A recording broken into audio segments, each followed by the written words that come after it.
Rayleigh Oran is St. Oran's graveyard on the island of Iona in Scotland, a very long way from here, where the weather is significantly colder.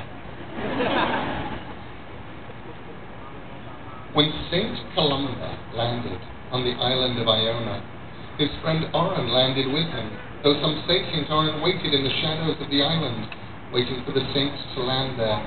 I believe they came together, came from Ireland, were like brothers with the blonde and brave Columba, and the dark man they called Oran. He was Oran, like the otter was the other. There were others, and they landed on Iona, and they said, "We'll build a chapel." It's what saints did when they landed. Oran, priest of sun or fire, or from Ora, meaning dark-haired. But their chapel kept on crumbling, and Columba took the answer from a dream or revelation that his building needed Oran, needed death in the foundations. Others claim it was doctrinal, and St. Oran and Columba were debating as the Irish love debating about heaven, since the truth is long forgotten. We are left with just their actions. By their actions shall ye know them. St. Columba buried Oran, still alive, with earth about him, buried deep, with earth upon him. 3 days later they returned there, monks.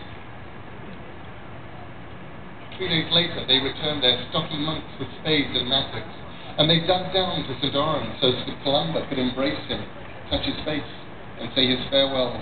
3 days dead, they brushed the mud off, when St. Oran's eyes blinked open. Oran grinned at St. Columba. He had died, but now was risen, and he said the words the dead know in a voice like wind and water.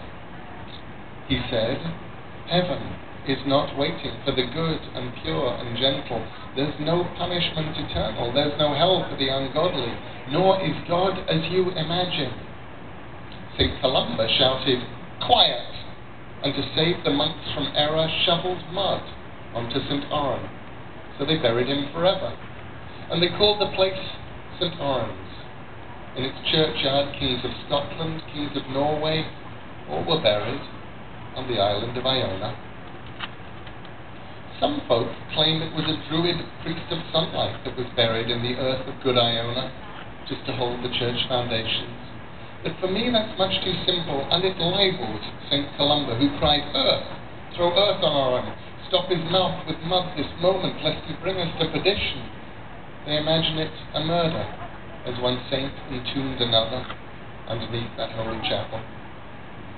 While St. Oran's name continues, martyred heretic, his bones still hold the chapel stones together, and we join them, kings and princes, in his graveyard and his chapel, for it's Oran's name they carry. He's embraced in his damnation by the simple words he uttered. There's no hell to spite the sinners. There's no heaven for the blessed. God is not what you imagine. And perhaps he kept on preaching, for he died and he had risen until silence crushed or muffled by the soil of Iona. St. Columba, he was buried on the island of Iona decades later, but they disinterred his body and they took it to Downpatrick, where it's buried with St. Patrick and St. Bridget. So the only saint is Oran on the island of Iona. Don't go digging in that graveyard for the kings of old, the mighty, or archbishops and their riches. They are guarded by St. Oran, who will rise up from the grave dirt like the darkness, like an otter, for he sees the sun no longer. He will touch you, he will taste you, he will leave his words inside you. God is not what you imagine, nor is hell, and nor is heaven. Then you'll leave him in his graveyard and forget the shadow's terror. As you rub your neck, remember only this: he died to save us, and that St. Columba killed him on the island of Iona.